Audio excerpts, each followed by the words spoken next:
Hola amigo, ¿cómo estás? ¿Qué tal? ¿Qué te cuentas? Bref, j'espère que tu vas bien. Je voulais te demander aujourd'hui, est-ce que tu sais ce que c'est une expression idiomatique?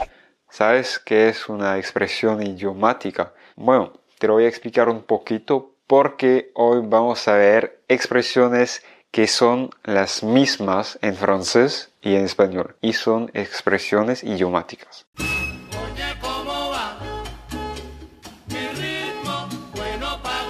Aujourd'hui, on va donc voir des expressions idiomatiques et ces expressions, ce qui est intéressant, c'est que on va voir lesquelles sont exactement les mêmes en français et en espagnol. Justo antes, por supuesto, te voy a explicar qué es una expresión idiomática. Juste avant, je vais t'expliquer ce qu'est une expression idiomatique. C'est tout simplement une expression qui utilise une métaphore, qui utilise une comparaison pour amplifier. Alors, ça peut paraître un petit peu bizarre, mais je vais t'en donner une tout de suite. Avoir une mémoire d'éléphant, par exemple, ou encore jeter l'éponge. Donc jeter l'éponge, ça ne veut pas dire que tu vas littéralement jeter une éponge, mais c'est plutôt que tu vas abandonner. Donc ça, c'est une expression idiomatique. Il y a aussi des expressions idiomatiques en espagnol, mais elles sont différentes. Par exemple, tirar la toalla, qui veut dire jeter la serviette, mais qui veut dire aussi abandonner par exemple. Cette fois-ci, on va voir ce qui est intéressant, c'est qu'en fait, il y en a certaines de ces expressions idiomatiques qui sont exactement les mêmes dans les deux langues. Donc c'est pratique et tu pourras les utiliser tout simplement pour enrichir ton vocabulaire, pour enrichir ton espagnol à l'oral. On va commencer tout de suite par voir ces expressions idiomatiques qui sont les mêmes en français et en espagnol. Et la première, c'est romper el hielo. Romper el hielo. Est-ce que tu devines ce que ça veut dire? Ça veut dire briser la glace. Donc, romper, briser, casser, la glace, el hielo. Entonces vamos a romper, a romper, a romper, a romper el hielo. Pa' que el mundo se entere que tú eres lo que más quiero. Bueno, entonces, romper el hielo. Ya adivinaste lo que significa. Simplemente iniciar la conversación. Briser la glace, bien sûr, c'est tout simplement entamer la conversation pour briser le silence. ¿Queda claro? Pues continuamos. Ahora continuamos con otra expresión idiomática que es igual en francés y en español y es tener memoria de elefante. Tener memoria de elefante, avoir une mémoire d'éléphant, es tener mucha memoria. Tener una memoria muy grande, avoir une excellente mémoire, avoir une très bonne mémoire. Voici donc cette deuxième expression que tu peux utiliser autant en français qu'en espagnol. Pasemos a la tercera expresión que es ser la oveja negra. Ser la oveja negra. La oveja es un animal, no sé si lo conoces, voy a hacer su ruido. Bueno, ahora ya lo sabes, quizás. La oveja negra, c'est tout simplement le mouton noir. Donc, ser la oveja negra, ça veut tout simplement dire être le mouton noir, être un peu le bouc émissaire du groupe, être un petit peu mis à l'écart ou décrié, tout simplement. Oveja negra, tienes lana hoy. Sí, señor, 3 bolsas tengo yo. Y tú, Bárbara, para ti, ¿qué significa ser la oveja negra? Pues quizá también hay gente que te sientes como la oveja negra, como apartado de todo el grupo, que te dejan atrás, que anda siempre atrás. El patito feo también. Ah, el patito feo. Sí. Le vilain petit canard. Le vilain petit canard. Sí. Ah, que también es una historia. Sí, sí. Y se llama Le vilain petit canard. Y es casi, bueno, el patito feo, más o menos. Bon. Je pense que tu as compris ce que voulait dire ser la oveja negra, être le mouton noir. Voilà, je pense que tu as compris. Sigamos con otra expresión idiomática que es ser el brazo derecho. Ser el brazo, un brazo derecho. Entonces, esto es el brazo izquierdo y esto es el brazo derecho. Entonces, ser el brazo derecho, être le bras droit. Por ejemplo, podemos decir que en este caso Bárbara es mi brazo derecho porque está detrás de la cámara y me ayuda para grabar este video. ¿Es verdad, Bárbara? O mano derecha también. Ah, vale. Entonces ambos funcionan, ¿no?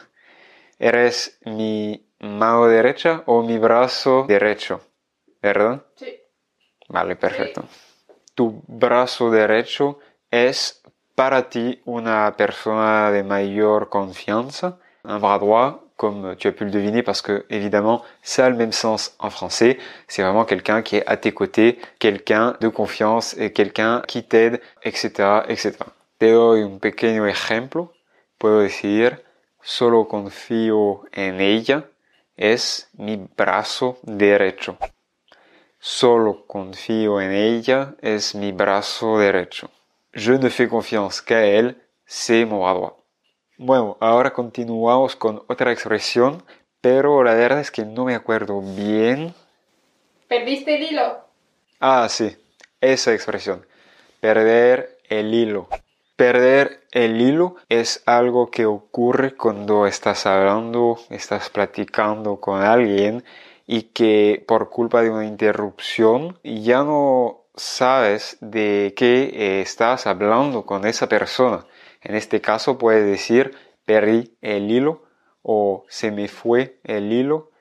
¿Y cuál era la tercera? Se me fue la onda. Se me fue la onda también, que sería un poquito más mexicano. Donc, perder el hilo, perdre le fil, el hilo, le fil. Attention à l'orthographe, c'est H-I-L-O, el hilo, et perdre, perdre, tout simplement, dans ce cas-là. Donc, perdre le fil, c'est tout simplement quand tu te rappelles plus ou quand il y a une interruption et que tu as oublié de quoi tu étais en train de parler ou quel était le sujet de la conversation. Y pierdo apuestas, en pocas copas pierdo lo que llevo a cuestas. Pierdo vergüenza cuando estoy con mis amigos. Cuando canto pierdo el hilo de lo que debo cantar. Escucha bien, tío, tengo una última expresión para enseñarte, entonces que no se te pierde el hilo. Para terminar, una última expresión entonces es pedir la luna. Pedir la luna. Demander la lune en français. Oye, tú que estás viendo ese video, no te pido la luna. Simplemente que le des un me gusta, que le des un like a este video. Donc, tu l'as compris, demander la lune, demander quelque chose d'impossible, demander quelque chose de trop gros, d'inconcevable. Et on peut aussi dire promettre la lune, promettre monts et merveilles. Ça va donner, mira Bárbara, desde el principio no confiaba en ese güey. Te prometió la luna y las estrellas. Tu vois Barbara, depuis le début, je ne faisais pas confiance à ce mec. Il t'a promis la lune et les étoiles. Y sabe, es lo mismo con los políticos. Siempre te prometen la luna. C'est un peu la même chose avec les politiques, les hommes politiques. Ils nous promettent toujours la lune. Beaucoup de blabla.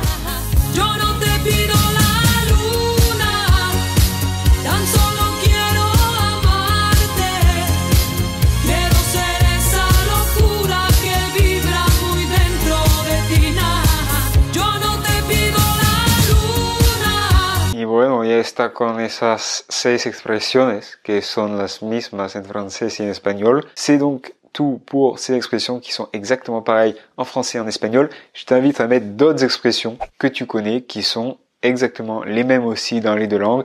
Je pense qu'il y en a que j'ai oublié, donc n'hésite pas à les mettre dans les commentaires. Maintenant, on passe au plus important, l'exercice pratique. Pasemos al ejercicio práctico. Vas a tener que traducir la frase siguiente. Tu vas devoir traduire la phrase suivante. J'ai une mémoire d'éléphant, donc je ne perds jamais le fil. J'ai une mémoire d'éléphant, donc je ne perds jamais le fil.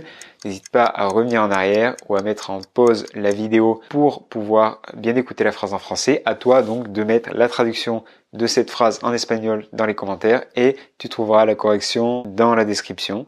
Y bueno, es todo por hoy, c'est tout pour aujourd'hui. N'hésite pas donc à mettre dans les commentaires des expressions qui sont pareilles en français et en espagnol que j'ai oubliées. Surtout, n'oublie pas de faire l'exercice pratique et de mettre en espagnol la phrase que je t'ai donnée en français.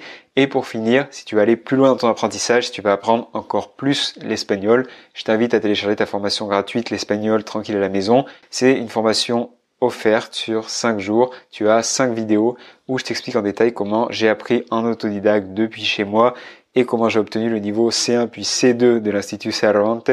Donc, c'est entièrement gratuit. Le lien est dans la description pour suivre cette formation. Il faut juste rentrer ton prénom et ton email. C'est tout pour aujourd'hui. je vais te dire hasta luego y pura vida, amigo.